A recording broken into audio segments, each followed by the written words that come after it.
আসসালামু আলাইকুম ওয়া রাহমাতুল্লাহি ওয়া বারাকাতুহু। প্রিয় শিক্ষার্থীবৃন্দ,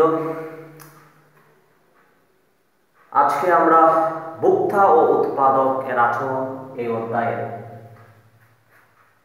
অর্থনীতি প্রথম পত্র একাদশ এবং দ্বাদশ শ্রেণীর ভোক্তা ও উৎপাদকের আচরণ এই অধ্যায়ের দশম ক্লাস নিয়ে তোমাদের সামনে হাজির হতে পেরেছি, আলহামদুলিল্লাহ। তো আজকে আমরা এই ক্লাসে যোগান নিয়ে আলোচনা করব। ইতিমধ্যে আমরা চাহিদা নিয়ে অনেক আলোচনা করেছি, স্থিতিস্থাপকতা গত ক্লাসে আমরা আলোচনা করেছি। তার আগে চাহিদা বিধি, চাহিদা সংক্রান্ত বিভিন্ন বিষয় আলোচনা করেছি। আজকে আমাদের আলোচনার বিষয় হচ্ছে যোগান।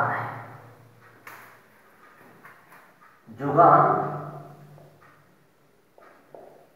যার ইংরেজি নাম হচ্ছে সাপ্লাই।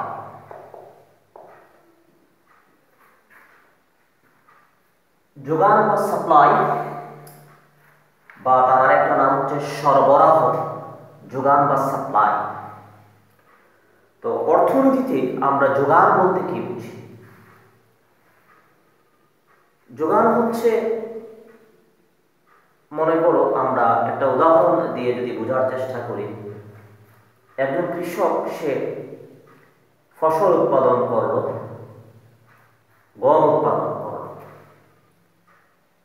এখন গম উৎপাদন করলো, সে গমের চারা রোপণ থেকে শুরু করে সম্পূর্ণ কার্যক্রম শেষ করে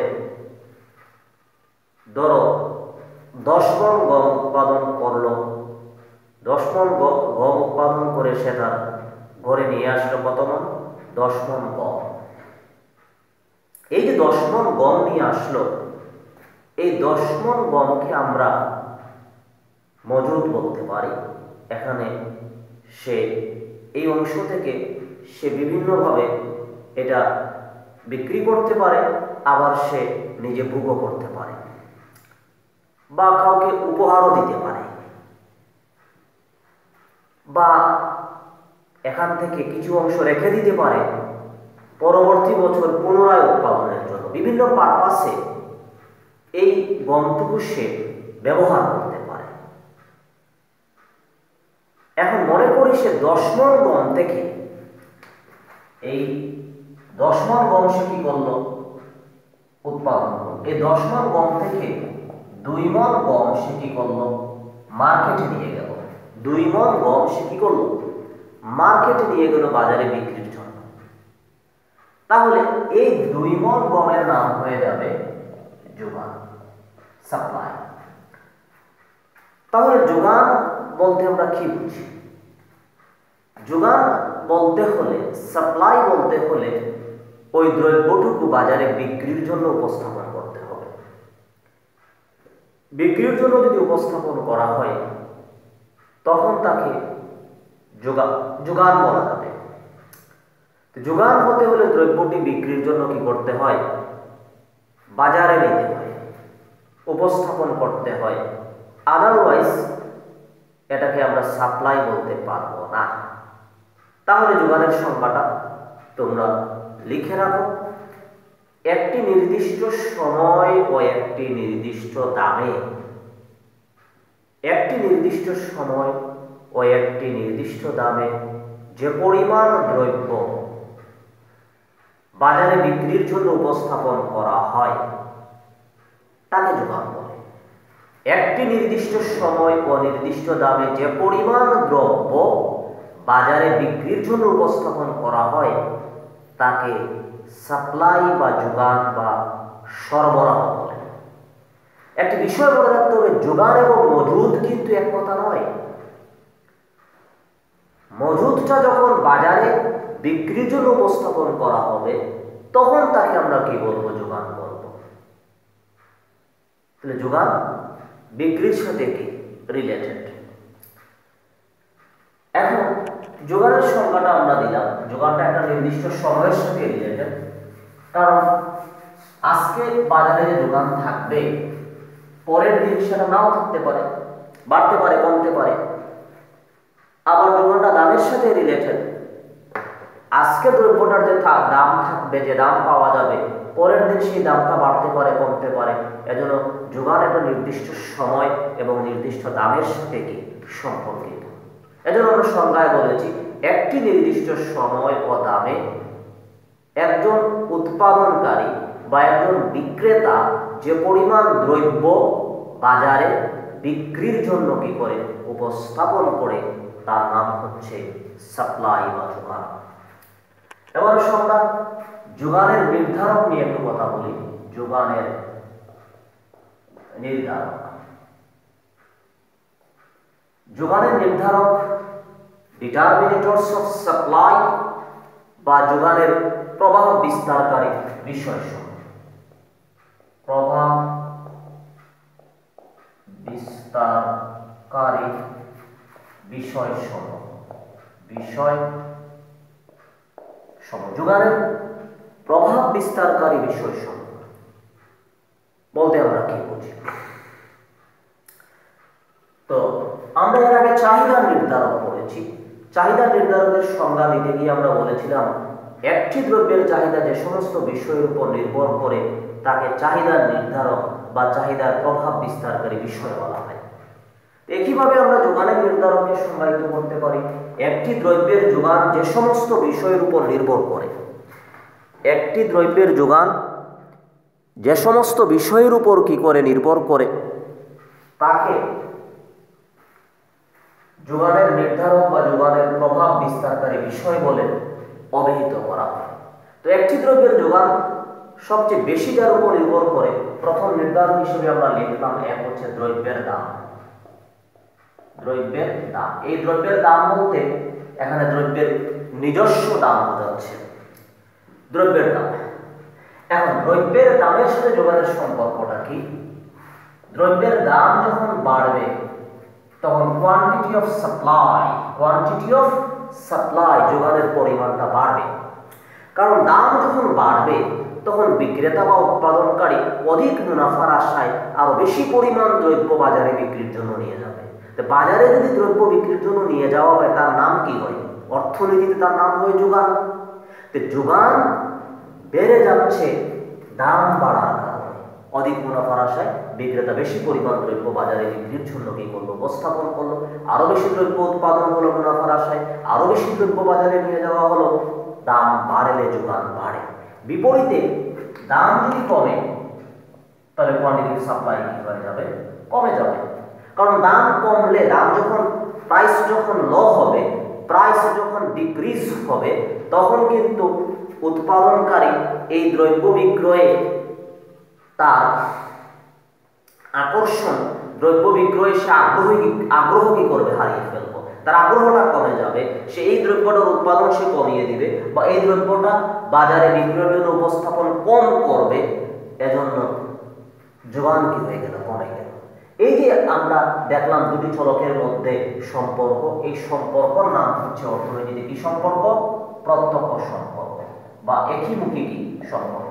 প্রত্যক্ষ সম্পর্ক মানে কি? প্রত্যক্ষ সম্পর্ক মানে হচ্ছে বাড়লে বাড়ে অথবা কমলে কমে। এজন্য আমরা এটাকে এভাবে প্রকাশ করে থাকি ডি কিউএস বাই ডিপি। একথা সবার জানা হয়ে যাওয়া উচিত। ইতিমধ্যে আমরা বারবার আলোচনা করেছি, ঢালের ক্লাসে আমি ইলাবোরেটলি ব্যাখ্যা করেছি, অত্যন্ত ইম্পর্টেন্ট বলেছিলাম ঢালের ক্লাসগুলো, বা আমরা বেসিক যে ক্লাসগুলো আলোচনা করেছি এই ক্লাসগুলোতে আমরা বলেছি যে এই ভগ্নাংশের নিচে স্বাধীন চলকের পরিবর্তন দিতে হয়, ভগ্নাংশের উপরে অধীন চলকের পরিবর্তন দিতে হয়। আগে দাম পরিবর্তন হবে, এজন্য দামটা হচ্ছে ইনডিপেন্ডেন্ট ভেরিয়েবল, স্বাধীন চলক। পরে দামের কারণে যোগানের পরিবর্তন হবে, ইট ইজ ডিপেন্ডেন্ট ভেরিয়েবল।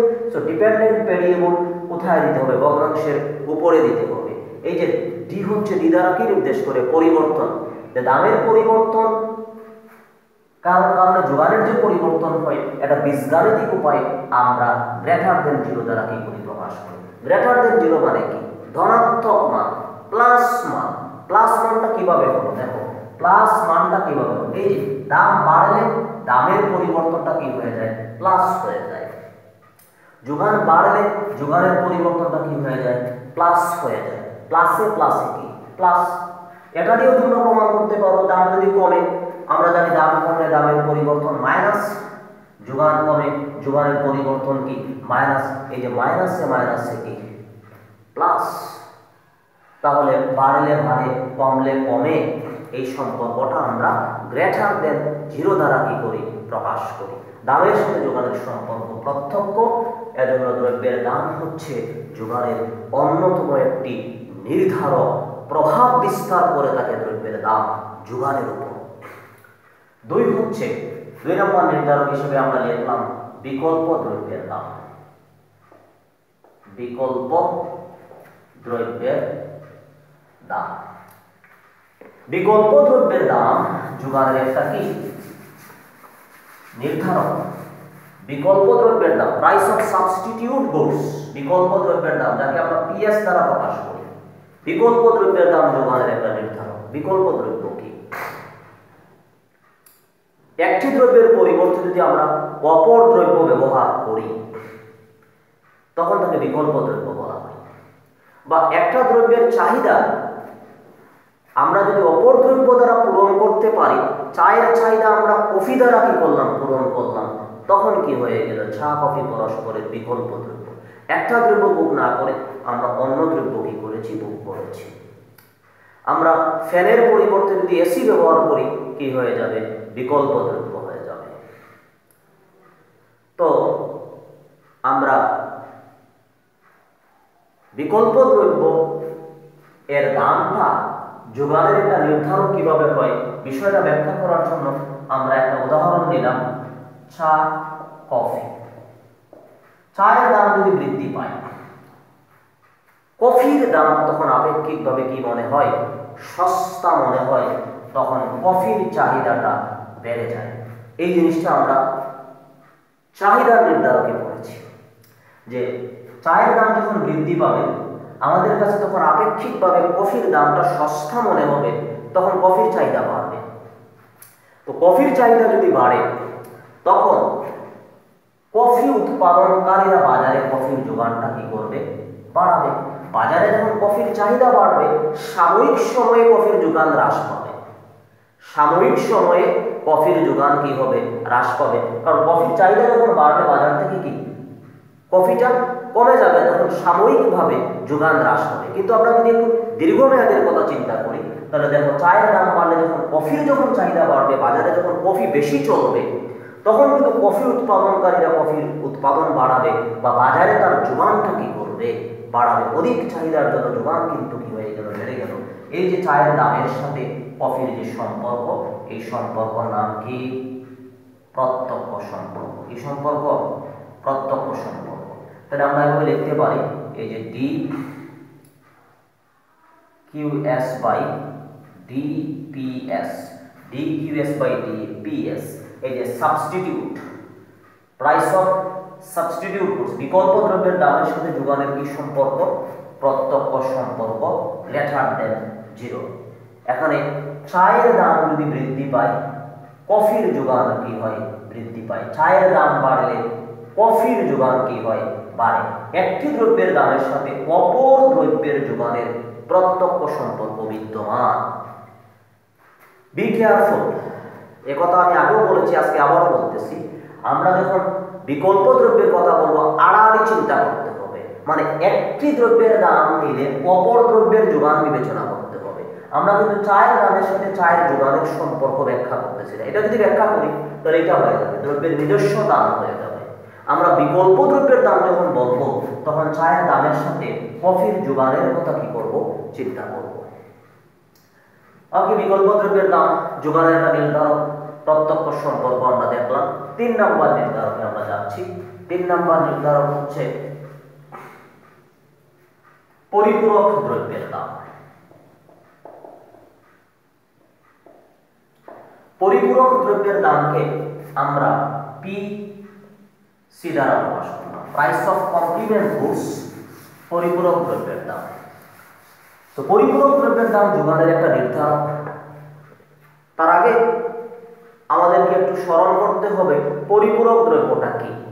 পরিপূরক দ্রব্য হচ্ছে যে সমস্ত দ্রব্য ভোগ করতে করতে হলে অপর কোনো দ্রব্যের সাহায্য নিতে হয়। একটি দ্রব্য বুক করতে হলে যদি অপর দ্রব্য ব্যবহার করে বুক করতে হয়, অপর দ্রব্যের সাহায্য নিয়ে বুক করতে হয়, তখন তাকে পরিপূরক দ্রব্য বলে। যেমন চা, চিনি। চা পান করতে হলে আমরা চিনি কি করতেছি? ব্যবহার করতেছি।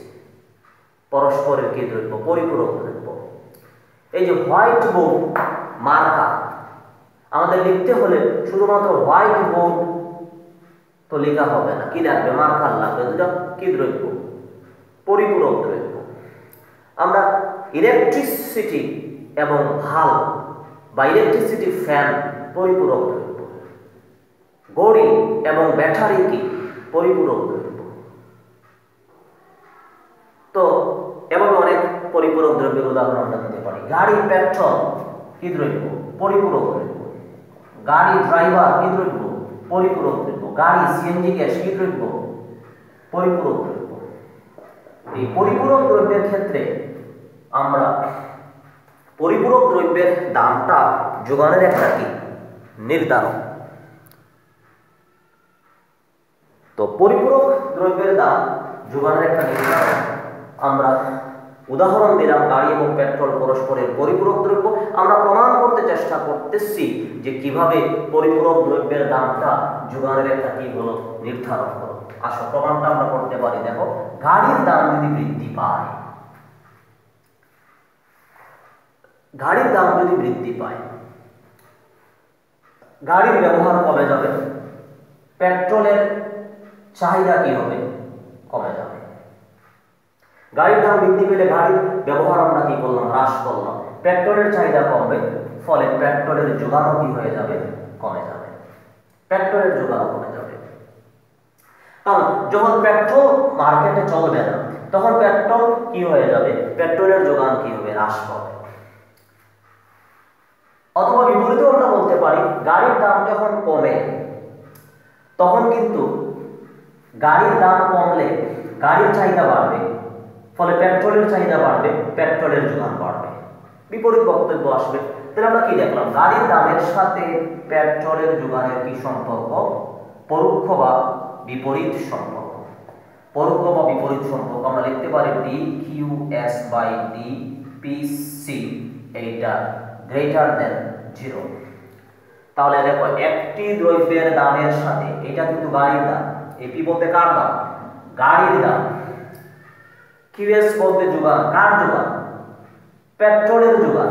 একটি দ্রব্যের দামের সাথে অপর দ্রব্যের যোগানের যদি প্রত্যক্ষ সম্পর্ক থাকে, আমি ভুল বললাম, প্রত্যক্ষ না, সরি, এই দেখো এটা বাড়ছে, এটা কমছে, এটা বিপরীত সম্পর্ক। বিপরীত সম্পর্ক, বিপরীত সম্পর্ক, সরি, আমরা আবারও বলতে যাব। এই দেখো, একটি দ্রব্যের দামের সাথে অপর দ্রব্যের যোগানের কি সম্পর্ক? বিপরীত সম্পর্ক। এটা বাড়ছে, এটা কমছে, কি সম্পর্ক? Inverse relation between price of car and petrol. গাড়ির দামের সাথে পেট্রোলের যোগানের বিপরীত সম্পর্ক। বিপরীত সম্পর্কে আমরা লেস দেন 0 দ্বারা কি করে প্রকাশ করি? আর যদি বিপরীত সম্পর্ক হয়, তাহলে দ্রব্য দুটি পরস্পরের পরিপূরক হয়। তাহলে আমরা কি সিদ্ধান্তে উপনীত হলাম?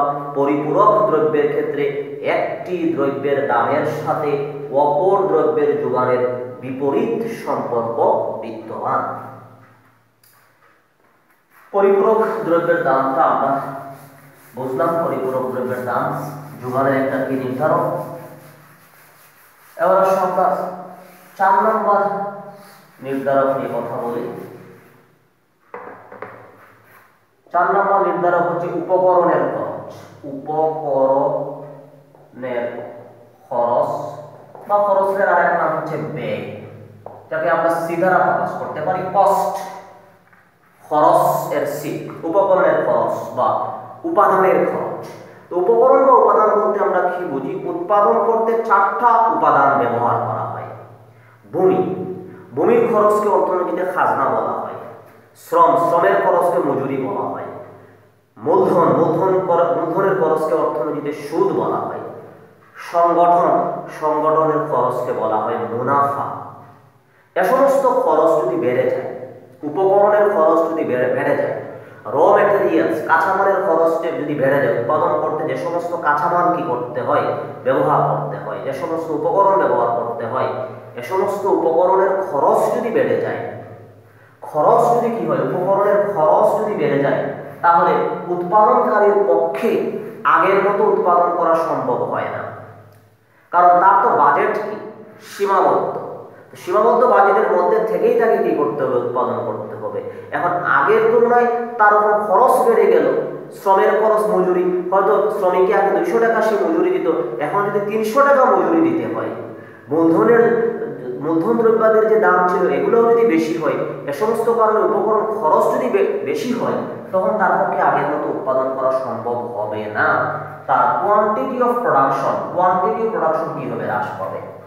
উৎপাদন যদি হ্রাস পায়, বাজারে তো বেশি পরিমাণ দ্রব্য তাহলে বিক্রির জন্য নেওয়া যাবে না, তাহলে কোয়ান্টিটি সাপ্লাইও কি হবে, হ্রাস পাবে। তাহলে আমরা দেখলাম উপকরণ খরচ বৃদ্ধি পেলে দ্রব্যের যোগান কি হয়, হ্রাস পায়।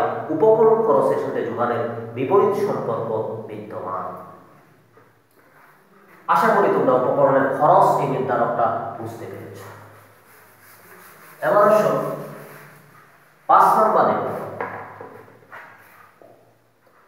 আবহাওয়া ও জলবায়ু। আবহাওয়া ও জলবায়ু, weather and climate. Weather and climate এর কারণে যোগানের কি হয়, পরিবর্তন হয়। যোগান আবহাওয়ার উপর নির্ভর করে। খুবই সিম্পল জিনিস। অনুকূল আবহাওয়া যদি থাকে, অনুকূল আবহাওয়া মানে কি, ভালো আবহাওয়া, অর্থাৎ খুব বেশি কি না, অতিবৃষ্টি না, আবার খরাও না, স্বাভাবিক যদি আবহাওয়া থাকে, অর্থাৎ বৃষ্টির সময় যদি সাধারণ নর্মাল বৃষ্টি যদি হয়, অনুকূল আবহাওয়া যদি হয়, বন্যা বা ঘূর্ণিঝড়, জলোচ্ছ্বাস ইত্যাদি যদি না হয়, অনুকূল আবহাওয়া যদি থাকে, তাহলে উৎপাদন কি হবে, বেশি হবে। উৎপাদন বেশি হলে যোগান বেশি হবে। অপরদিকে প্রতিকূল আবহাওয়া যদি থাকে, বৈরী আবহাওয়া, প্রতিকূল আবহাওয়া মানে হচ্ছে অতিবৃষ্টি যদি হয়, ফ্লাড যদি হয়, সাইক্লোন হয়, ঘূর্ণিঝড় হয়, সিডর বা আইলা, বিভিন্ন জিনিস তোমরা দেখেছো, বাংলাদেশে আঘাত হেরেছে, বারবার ফসলের ক্ষতি হয়েছে, জনমালের ব্যাপক কি হয়েছে, ক্ষতি হয়েছে। এ সমস্ত যদি প্রাকৃতিক দুর্যোগ হয়, বৈরী প্রতিকূল যদি আবহাওয়া হয়, তাহলে কি হবে, উৎপাদন হ্রাস পাবে। উৎপাদন যদি হ্রাস পায়, অবশ্যই বাজারে যোগান কি হয়ে যাবে, কমে যাবে। তাহলে অনুকূল আবহাওয়ার কারণে যোগান বৃদ্ধি পায়, প্রতিকূল আবহাওয়ার কারণে যোগান হ্রাস পায়।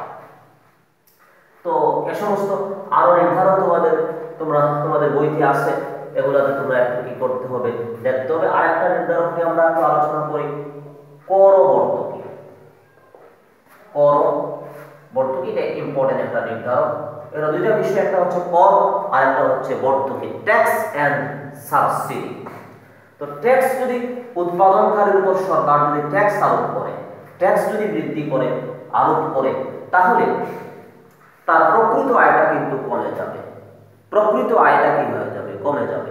বেশি পরিমাণ ট্যাক্স সরকারকে দিতে হলে তার পক্ষে বেশি উৎপাদন করা কি হবে না, সম্ভব হবে না।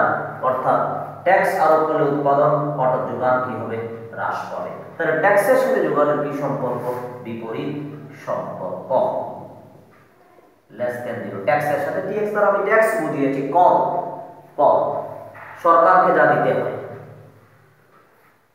এটা সরকারকে দিতে কি বাধ্য। আইন মোতাবেক সরকারকে এই ট্যাক্সটা পরিশোধ করতে হয়। সরকার যা আরোপ করে, ট্যাক্সটা হচ্ছে সরকারের কি আয়, কিন্তু জনগণ বা বিক্রেতা বা উৎপাদনকারীর কি ব্যয়। তাহলে ট্যাক্সের কারণে উৎপাদন কি হ্রাস পায়, বিপরীত সম্পর্ক। উৎপাদন হ্রাস পাওয়া যায় কথা, যোগান হ্রাস পাওয়া কি একই কথা। এবার আসো ভর্তুকি বা সাবসিডিকে আমরা এসবি দ্বারা প্রকাশ করলাম, সাবসিডি। ভর্তুকি হচ্ছে সরকার কৃষকদেরকে বা বিভিন্ন খাতে, শুধু কৃষক না, বিভিন্ন খাতে তোমাদের ছাত্রছাত্রী যারা আছে তোমাদেরকেও সরকার কি করে ভর্তুকি দেয়। বৃহত্তর জনগোষ্ঠীর স্বার্থে সরকার বিভিন্ন সেক্টরে, শিক্ষা ক্ষেত্রে, স্বাস্থ্য ক্ষেত্রে, যেমন এখন কোভিড-19 এই সিচুয়েশনে সরকার কি করতেছে, ধরো সরকার ভ্যাকসিন কি করবে, হয়তো জনগণকে দিবে, ফ্রি দিবে। এ সমস্ত বিভিন্ন খাতে, স্বাস্থ্য খাতে, স্বাস্থ্য খাতে, কৃষি খাতে, শিক্ষা খাতে সরকার যে ভর্তুকি দিয়ে থাকে, বিনামূল্যে বিভিন্ন জিনিস দিয়ে থাকে, বিনামূল্যে বই সরবরাহ করে থাকে, বা পরোক্ষভাবে সরকার কি করতে পারে, ভর্তুকি দিতে পারে। একজন কৃষক মনে করো সার কিনবে, সার দাম হচ্ছে মনে করো বাজারে পার কেজি 10 টাকা। সরকার সার যারা উৎপাদন করে বিক্রি করে তাদেরকে হয়তো বলে দিবে যে তোমরা বাজারে এই দ্রব্যটার দাম 60 টাকা কি করবে রাখবে, আমরা পার কেজিতে 3 টাকা কি করব ভর্তুকি দিব। এভাবে বিভিন্নভাবে সরকার ভর্তুকি দিতে পারে, বিদ্যুৎ ক্ষেত্রে ভর্তুকি দিতে পারে, রেলওয়েতে ভর্তুকি দিতে পারে। তো যাক, এই ভর্তুকি যদি দেওয়া হয়, সরকার কি উৎপাদন ক্ষেত্রে যদি ভর্তুকি দেয়, মনে করো কৃষকদেরকে যদি ভর্তুকি দেয়, শিল্প উৎপাদনকারী প্রতিষ্ঠানকে যদি ভর্তুকি দেয়, তাহলে ভর্তুকি পেলে কি হবে, কোয়ান্টিটি অফ প্রোডাকশন বাড়বে। কোয়ান্টিটি প্রোডাকশন বাড়লে কোয়ান্টিটি অফ সাপ্লাই কি হবে, বাড়বে। তাহলে ভর্তুকির সাথে ডিকিউএস বাই ডিএসবি এর প্রত্যক্ষ সম্পর্ক বিদ্যমান। ভর্তুকি যদি বেশি হয় তাহলে সাপ্লাই কি হবে, বেশি হবে। আমরা যোগানের নির্ধারকগুলা বুঝতে পেরেছি আশা করতেছি। তো আমরা যোগানের বিভিন্ন নির্ধারক নিয়ে কি করলাম, আলোচনা করলাম।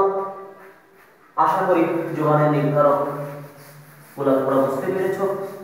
আরো বিভিন্ন নির্ধারক আছে, এই নির্ধারক গুলো তোমরা পড়লে পারবে। স্থানের উপর নির্ভর করতে পারে যোগান, উৎপাদনকারী প্রতিষ্ঠান কোথায় তার উপর নির্ভর করতে পারবে। এখানে অবকাঠামোগত উন্নয়ন আছে কিনা তার উপর যোগান কি করে নির্ভর করে। অবকাঠামোগত উন্নয়ন, র মেটেরিয়ালস কাঁচামালের অ্যাভেইলেবিলিটি আছে কিনা এই অঞ্চলে যেখানে উৎপাদন হবে, তার উপর দ্রব্যের যোগান কি করে নির্ধারণ করে। প্রযুক্তিগত উন্নয়নের উপর, প্রযুক্তির উপর দ্রব্যের যোগান কি করে নির্ভর করে। সময়ের উপর দ্রব্যের যোগান কি করে নির্ভর করে। ঈদের সময় কাপড়ের যোগান কি হবে, বেশি হবে।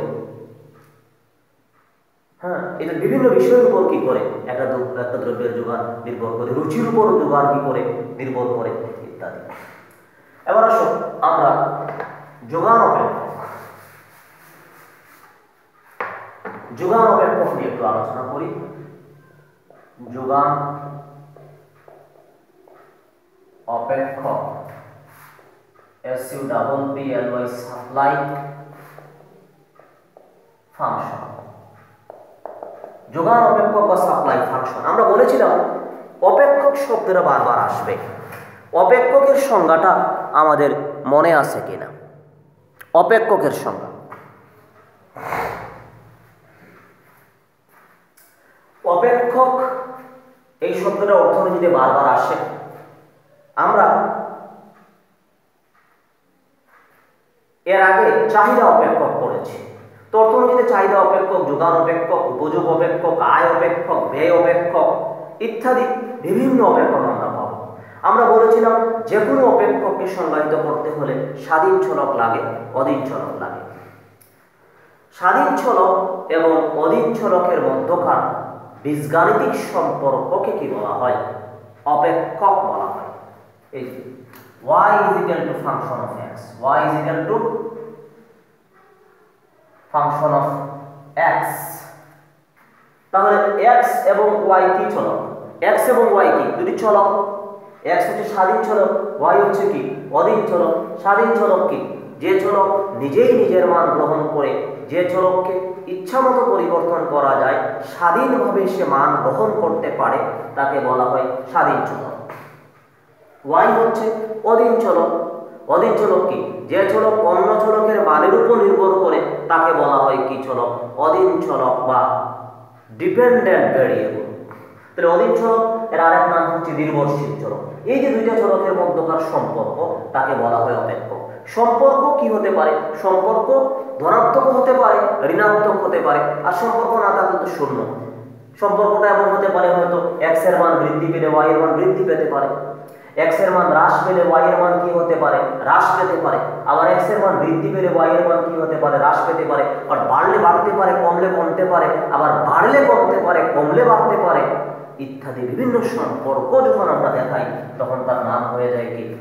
অপেক্ষক। এখন যোগান অপেক্ষকের সংজ্ঞা দিতে হলে, সাপ্লাই ফাংশনের সংজ্ঞা দিতে হলে এখানে স্বাধীন চলক লাগবে, অধীন চলক লাগবে। আমরা এই অপেক্ষকের স্বাধীন চলক কি আমরা যদি মাথা খাটাই, একটু যদি বোঝার চেষ্টা করি, পড়াশোনা করতে যদি আমরা একটু থিঙ্কিং করে যদি পড়ি, একটু রিসার্চ করে যদি পড়ি, গবেষণা ভিত্তিক যদি আমরা পড়ার চেষ্টা করি, তাহলে আমরা কিন্তু পড়াশোনা করে মজা পাবো, বা জিনিসটা আমাদের মেমোরিতে দীর্ঘদিন কি করবে থাকবে, বা আমরা এই জিনিসটা বোঝার পরে আমরা নিজেরাই অনেক জিনিস কি করতে পারবো, বিশ্লেষণ করতে পারবো, যদি আমরা একটু থিঙ্কিং করে, একটু গবেষণা করে, একটু বুঝে শুনে যদি পড়ার চেষ্টা করি। এখানে যদি যোগান অপেক্ষক বইতে পাওয়ার পরে বা আমি একটা লিখে দিলাম একটা সংজ্ঞা, এটা যদি মুখস্থ করে ফেলি, শুধুমাত্র না বুঝে মুখস্থ করে ফেলি, এই পড়াটা কিন্তু দীর্ঘস্থায়ী হবে না, এটা লাস্টিং করবে না, এটা কি হবে না, এটা তোমার জন্য এটা স্থায়ী হবে না, এটা এই পড়াটা ইফেক্টিভ পড়া হবে না। একটা ইফেক্টিভ পড়ার জন্য, একটা ভালো পড়ার জন্য, একটা দীর্ঘস্থায়ী পড়ার জন্য, এই পড়াটা যদি ফিউচারে যদি কোনো কাজে যদি লাগাতে যদি হয়, এটা যদি ভবিষ্যতের জন্য আমাদের জন্য উপকার নিয়ে আসতে হয়, এটা যদি আমাদের উপকারে যদি আসতে হয়, যদি আমরা যদি উপকারে যদি আনতে চাই, তাহলে বুঝে পড়তে হবে। ইকোনমিক্স কিন্তু এটা মুখস্থ করার সাবজেক্ট না, ইকোনমিক্স বুঝে পড়ার সাবজেক্ট। তো তোমাদেরকে বোঝার মন মানসিকতা নিয়ে ক্লাসের সামনে বসতে হবে, বোঝার মন মানসিকতা নিয়ে ক্লাসটা দেখতে হবে, বোঝার মন মানসিকতা নিয়ে পড়াশোনা করতে হবে। দেখো আমি একটা কি পয়েন্টস নিয়ে আলোচনা করব এই চাহিদা অপেক্ষকের। যে কোনো অপেক্ষকের সংজ্ঞা দিতে হলে তোমাদের এই বিষয়টা যদি মনে রাখো, যেমন চাহিদা যোগান অপেক্ষকের সংজ্ঞা দিব, যোগান অপেক্ষকের সংজ্ঞা দিতে হলে এটাও আমাদের কাছে ক্লিয়ার, অপেক্ষকের সংজ্ঞা দিতে হলে স্বাধীন চলক লাগবে, অধীন চলক লাগবে। এখন যোগান অপেক্ষকের স্বাধীন চলক কি? আমরা যোগানকে যদি প্রশ্ন করি, যোগান তুমি কার উপর নির্ভর করো, যোগান কার উপর নির্ভর করে আমরা যদি প্রশ্ন করি, আমরা কি আনসার পাবো? যোগান কার উপর নির্ভর করে? একটু আগে যে আমরা বললাম, যোগান নির্ভর করে দ্রব্যের নিজস্ব দামের উপর, যোগান নির্ভর করে বিকল্প দ্রব্যের দাম, পরিপূরক দ্রব্যের দাম, উপকরণের খরচ, আবহাওয়া, জলবায়ু, কর, ভর্তুকি ইত্যাদির উপর একটি দ্রব্যের যোগান কি করে নির্ভর করে। যোগান যার উপর নির্ভর করে সেগুলো হচ্ছে স্বাধীন চলক। আর যাকে প্রশ্ন করেছো, কাকে প্রশ্ন করেছো? যোগানকে প্রশ্ন করেছো। যাকে প্রশ্ন করেছো সে হচ্ছে অধীন চলক বা নির্ভরশীল চলক। তাহলে দেখো খুব সহজে আমরা যোগান অপেক্ষকটা কি করতে পারবো, লিখতে পারবো QS is equal to function of P, PS, PC, W, C, TX, SB dot dot. এই হয়ে গেল যোগান অপেক্ষক। তাহলে এখন আমরা সংজ্ঞাটা দিই। আমরা জানি এখানে P কি? P হচ্ছে দ্রব্যের নিজস্ব দাম, PS কি? বিকল্প দ্রব্যের দাম, PC পরিপূরক দ্রব্যের দাম, W ওয়েদার আবহাওয়া ও জলবায়ু, C উপকরণের খরচ, TX কর ট্যাক্স, SB ভর্তুকি বা সাবসিডি। তাহলে এইগুলো হচ্ছে এগুলা কি? যোগানের নির্ধারণ,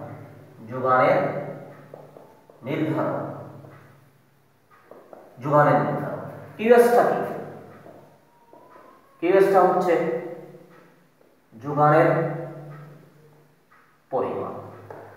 তাহলে এই যোগানের নির্ধারণ এই সমীকরণের কোন দিকে আছে? ডান দিকে আছে। তো সমীকরণের ডান দিকে কোন চলক থাকে? স্বাধীন চলক থাকে। তাহলে এগুলো হয়ে গেল স্বাধীন চলক। ডান দিকে যেগুলো আছে কি চলক? স্বাধীন চলক। আর এইটা হয়ে গেল অধীন চলক।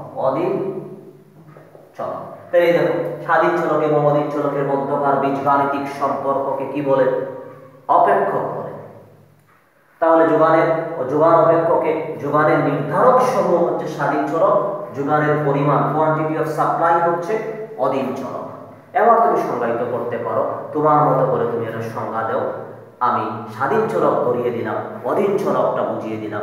এখন তুমি বলতে পারো যে যোগানের নির্ধারক সমূহের উপর সংজ্ঞাটা এভাবে দিতে পারো, যোগানের নির্ধারক সমূহের উপর যোগানের পরিমাণের নির্ভরশীলতার বীজগাণিতিক সম্পর্ককে যোগান অপেক্ষক বলে। আমি আবারও বলতেছি, লিখে রাখতে পারো, যোগানের নির্ধারক সমূহের উপর যোগানের পরিমাণের নির্ভরশীলতার বীজগাণিতিক সম্পর্ককে যোগান অপেক্ষক বলা হয়, সাপ্লাই ফাংশন বলা হয়।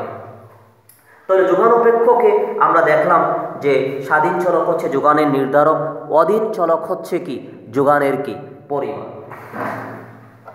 তো সংক্ষেপে আমরা যোগান অপেক্ষককে Q S is equal to function of P লিখতে পারি, অর্থাৎ এটা দ্বারা আমরা যোগান বিধি কি করব ব্যাখ্যা করব। আগামী ক্লাসে ইনশাআল্লাহ আমরা যোগান বিধি নিয়ে আলোচনা করব। তো যোগান বিধি বুঝতে হলে আজকের ক্লাসটা বোঝা অতীব জরুরি। যোগান অপেক্ষক সম্পর্কে ক্লিয়ার আইডিয়া থাকলে আমরা যোগান বিধিটা বুঝতে পারব। তো ইনশাআল্লাহ হয়তো আমরা ধীরে ধীরে কলেজ খোলার দিকে অগ্রসর হচ্ছি। আশা করতেছি আমরা খুব শিগগিরই কলেজ খুলবে। অনার্সের পরীক্ষা 17 তারিখ থেকে, জানুয়ারির 17 তারিখ থেকে শুরু হতে যাচ্ছে। হয়তো পর্যায়ক্রমে সরকার কোভিড-19 সিচুয়েশন এর উন্নতি সাপেক্ষে কলেজ, স্কুল কলেজ খুলে যেতে পারে আমরা আশা করতেছি এবং আল্লাহর কাছে সেই দোয়া করতেছি যাতে আমাদের আবারও স্বাভাবিক অবস্থার দিকে আমরা যেতে পারি। আমরা সবাই যাতে ক্লাসে একত্রিত হতে পারি। ক্লাসের শিক্ষার আসলে কোনো বিকল্প নাই। অনলাইন ক্লাস হয়তো আমরা দিচ্ছি, কিন্তু অনলাইন ক্লাসটা আর ফিজিক্যাল ক্লাসে এসে ক্লাসটা বোঝা, স্যারের বডি ল্যাঙ্গুয়েজ অনুসরণ করে ক্লাসটা বোঝা, এটা অবশ্যই দুটো আলাদা জিনিস। তারপরেও আমরা সময়টাকে ইউটিলাইজ করতে হবে। আমাদের যখন যে পরিস্থিতির সম্মুখীন আমরা হই, সেই সম্মুখীন হয়ে আমাদেরকে বেঁচে